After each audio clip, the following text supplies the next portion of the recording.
Welcome back to the podcast, guys. I am going to add a ton of value today. That is my guarantee to you. If you're wanting to start a business or you already have a business and you're wanting to scale it further, this video is for you. How to overcome your mental and emotional blockages and help you build and scale your business without sacrificing your personal life so you can cultivate meaningful relationships along the way. I'm going to show you how to do that step by step by step, and I hope you get some value from this. If you haven't already, guys, subscribe to the channel. If you can do me a massive favor, like the video, and if you would comment down below your takeaways, any questions, I read every single comment. I do appreciate that. Let's rock and roll. Guys, first things first, when you want to start a business or you've already got a business, you want to start with who are you? And I know that's a very esoteric question. I know that's a very vague question, but the importance on understanding who you are, it allows you to understand where you're going, and then you can build your business and your life accordingly. Because the beautiful part about business and about life is you can design your own life. What does your dream day look like? That's one of the next questions I'm about to ask you. But before you can get to that point where you can design your own day, where you can wake up and only do things that you want to do, you can delegate the rest and you can literally have a life by design. If you've got to understand who you are, what lights you up, what's fulfilling to you. A lot of us go through life with a lot of expectations, a lot of personas, a lot of masks, a lot of traumas and wounds that we haven't healed through. And it really masks who we authentically are. So if that's the case, it's very challenging to build a life that you want because you're not being who you truly are and you're being someone that you're not. So my number one recommendation whenever I work with anyone is we always understand what your values are. What is meaningful to you? What lights you up? Is it your relationship? Is it your family? Is it your wealth? Is it your business? Is it your career? Is it traveling? Is it music? Is it whatever it is? What does your life look like in a meaningful way? Or put a different way, what's important to you? What excites you? What energizes you? What do you think about? What do you talk about? What inspires you? Understand who you authentically are is the number one step. Secondly, is we go through what I did mention, is we want to understand what is your dream day? What does your dream life look like? What time do you wake up? What do you do when you first wake up? Do you go to the gym? Do you meditate? Do you spend time with your kids? Do you spend time with your partner? Do you do work? What do you do for work? Do you work? How many hours do you work a day? Do you work an hour a day? Do you work 10 hours a day? Do you work 16 hours a day?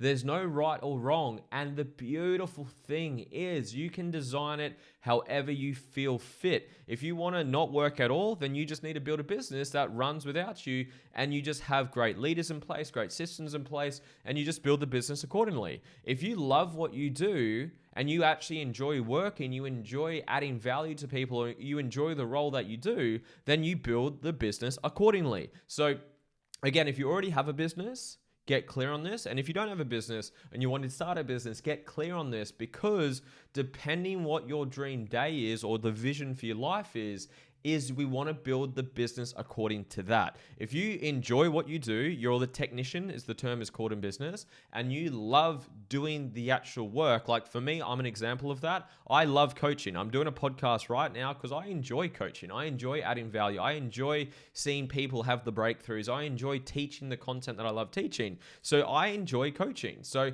I build the business that allows me to still have that part of the business done by me. Not to the full degree, you delegate some parts of it, but if you truly love it, then do it. If you're in a position where you don't actually enjoy the business or enjoy the role that you're doing right now, then it might be to delegate and to remove yourself out of the business, scale yourself out of the business, and you're more of an entrepreneur and you oversee the business, you have bigger sort of tactical decisions, but you're not in the operations of the business. Again, there's no right or wrong. You're just going to get clear on what that is to you.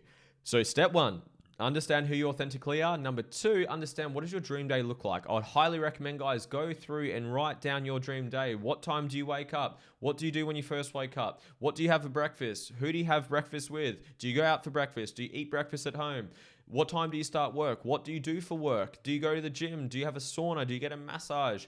What do you do after work? Do you spend time with your kids? Do you go to the beach? Do you read a book? What do you love doing? You can create a life on your terms, but you got to understand who you are and understand what that actually looks like. Now, the third step, which ties into the second step, what do you love to actually do in terms of work? What do you actually find pleasure and joy doing? Now, I just want to put a bit of a contingency with this. is sometimes when you start business, you're not going to be able to do a business doing what you love because you don't understand how to fucking build a business that way. That's cool. You learn that, you figure that out. But if you've got the luxury of understanding what your purpose is and understanding what you find joy doing, then if you can build a business around that, it's so much more fulfilling. A question I would ask you: what could you do for the next 50 years of your life? If you build a business doing that and you're going to do it for that long period of time, you're going to be very successful. As long as you learn the skills, you get the right courses, you get the right information, you take the right action. But if you're starting a business that you don't actually enjoy doing and you're purely doing it for the money, I'm not saying it's not possible. People do that every single day. But business in itself is hard. So you want to increase your probability of being successful. So find a simple business or at least something that you find joy doing. I did this personally in my life where I started the PT business, in the gym business, opened up a couple gyms, and it was good. I learned a lot. And it was enjoyable and very pleasurable, but it wasn't truly what I loved. So I made a bit of a pivot and I decided to go a different angle. But I just want that caveat, the contingency that I want you guys to understand is I don't want you to use it as procrastination and excuses for not getting started. Because at the end of the day, guys, whatever business you start first probably won't be your long-term business. Because if you look at any successful entrepreneur, 99% of them have got a graveyard of failures behind them. They have started businesses and they have not worked out, but they learn from that and they continue to evolve as entrepreneurs until they generally get into a business that it's their mission, it's their vehicle long term. You might be a unicorn like Elon Musk, where he's got multiple businesses that fall into that category. But again, for the average person, we're not going to be at Elon Musk. Is you want to have something that you truly enjoy, but do not use that as an excuse, because you could say, well, I don't know what I enjoy, so I'm never going to start a business. I don't want you to fall into that trap. Give yourself a week or two. Have a think about it. Weigh up your options. Weigh up your pros and cons. But at some point, you got to make a decision. I'm going to fucking start this. I'm going to put myself out there. I'm going to start talking to people. I'm going to have a product and service, which I'll get to soon. And you actually start building the business. So ideally, figure out what you love and ideally do a business doing that. But do not use that as an excuse to not getting started, because a lot of people do that as well. It's called procrastinate, or it's paralyzed by perfection. We do not want that. Now, the next step. So step 1, who are you? Number 2, what's your dream day and vision look like? Number 3, what do you love doing? Number 4, what problem can you solve? That is all businesses do. What is a problem that you can solve for people? Do you understand health and fitness and you can help people lose weight or be more confident or love themselves? Do you understand graphic design and you can help people design beautiful logos for the business or beautiful branding for the business? Do you understand, for me, how to heal through your trauma, how to understand your purpose in life, how to unlock the mental and emotional blocks that are stopping you from moving forward? What is it? What problems can you solve, generally based on what you're good at? Hopefully, or ideally, based on what you love doing. Because if you love doing it, you're probably good at doing it. Again, that's not always the case. Some people love basketball, but they suck at basketball. That doesn't mean that you can't make money doing basketball. You might not be a player. You might have a podcast. You might have a community of people that just love it, and you sell them merchandise or branding or apparel because you love basketball. So again, figure out what you love ideally, and then what problem can you solve for people? Is it confidence? Is it self-worth? Is it making more money? Is it how to dress? Like, some people have no clue how to dress properly, and you love fashion, you love clothing, and you want to help people do that. So what problem can you help people with? What's the problem that you're solving?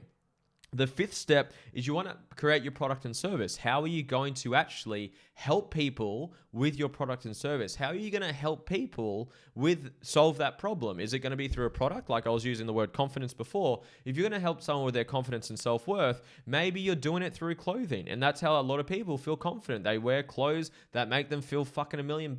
Beautiful. That might be your way. I think a downside, I don't want to go too nitty gritty today on this podcast, but if you start a product business where you have a tangible physical product, it's just higher cost to get started, because you've got the cost of manufacturing, you've got the cost of development, you've got the cost of getting it shipped and all that stuff, and then you need to sell it. Where if you do a service-based business, which I do recommend most people start out there, or maybe network marketing or maybe another form of business, is it's just so less risky. Is you don't have to put up, like if you start a traditional business, it might cost you 50 grand, 100 grand, $200,000 to get started. And then that's assuming you know how to market and sell and you got to hire people, systems, processes, all the above. So for most people, I generally recommend a service-based business because there's very little risk involved. It's taking how you can help people, bottling it up, productizing your service. So how do you help people? Are you a great coach? Are you a great mentor? Are you a great healer? Are you someone that understands how to build a business? Are you someone that understands how to help someone in a relationship?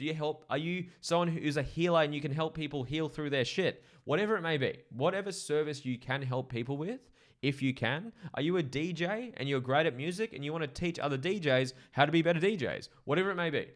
Ideally, if you can, I would recommend a service-based business or something that's very low cost, because for anyone that's been in business, it's hard. It's challenging. You're gonna make mistakes. And if you're taking a lot of risk, it just amplifies that pressure and amplifies the stress and amplifies the probability of you failing, okay? Again, most entrepreneurs that you see, they don't start with these very high-risk businesses. They generally start with other businesses, build them up, make money, learn skills, make mistakes, and then they'll use that money to then go over and do a business that maybe has a little bit more capital to get it started. So I'll go back through it again. Who are you? Number 1. Number 2, what's your dream day and vision for your life look like? Number 3, what do you love? What do you find joy and pleasure doing? Because ideally, you're going to be doing this for a long period of time, so you can actually have that compounding effect of getting better at the task and the skill and the service that you're doing. Number 4, what problem can you solve for people? And the bigger the problem, the more you can charge. If you're helping people in their business break through their mental and emotional limitations, you can charge more than helping someone design their logo.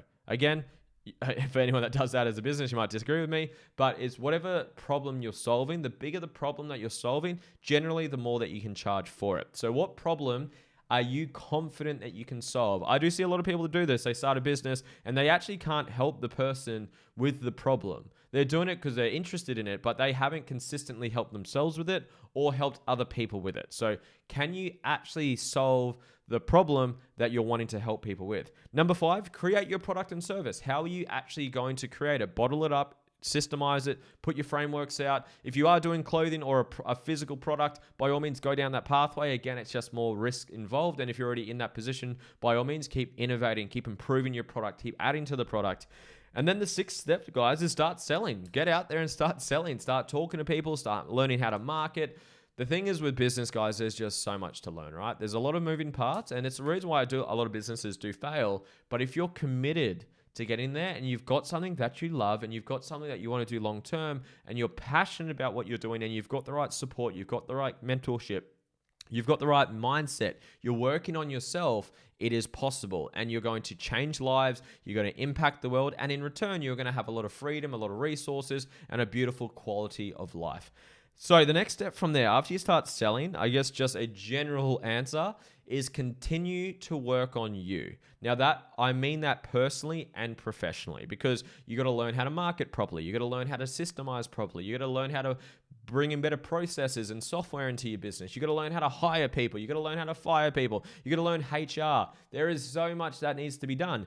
And you've got your own shit that you're working through. If you've got fear, or you've got a bad self-image, or you doubt yourself, or you get very emotionally triggered in your business because you've got a lot of wounds that you haven't healed through, and you're getting triggered by clients, triggered by your team, and there's a lot of volatility in your business, then that's going to stop you from growing. This is another way to look at it. Your business is an energetic expression of you. If you've got a lot of shit inside of you, your business is going to have a lot of shit within it. You're going to have employees leaving, inconsistent cash flow. You're going to have issues with retention with your clients and with your team. There's going to be bad culture. That's a reflection of you. And swallow that accountability pill. Take ownership of that, so you take your power back and you keep doing the inner work. Yes, there's the professional development. You need to learn how to sell, how to market, how to hire, how to fire, how to recruit, all of the tactics and strategies of business, but you got to work on you too. Work on you professionally. Learn how to regulate, learn how to lead, learn how to communicate, learn how to heal, learn how to let go. Do the personal work. Your professional life and your personal life, they are linked. They are not separate. You do things separately within them, but they overlap. If you've got shit in your personal life, that's showing up in your business. I guarantee it, it'll be happening right now. Those are my stats for you guys. So if you're wanting to start a business or you've already got a business, you want to continue to scale and build that business, those are the steps that I've got there. Obviously, there's a lot of detail within all of those. If you want to learn more about that, follow me, subscribe, comment down below, like, of course, share this with a friend, and I will help you. If you are interested, guys, in taking action, working on you, and you're wanting to build a business, or you want to work on yourself personally, or you've got a business and you want to work on yourself personally and professionally to scale your business, I have a free strategy call down below. Book in, only do it if you are truly ready to level up and you want to invest, you want to grow, you want to start that business, you want to scale your business. If that sounds like you, book in below and we'll see if we're the right fit to work with each other. If we're not, I'll be straight down the line with you. If I can't help you, I'll let you know about it. Thank you for your time, guys. See you guys soon. Bye.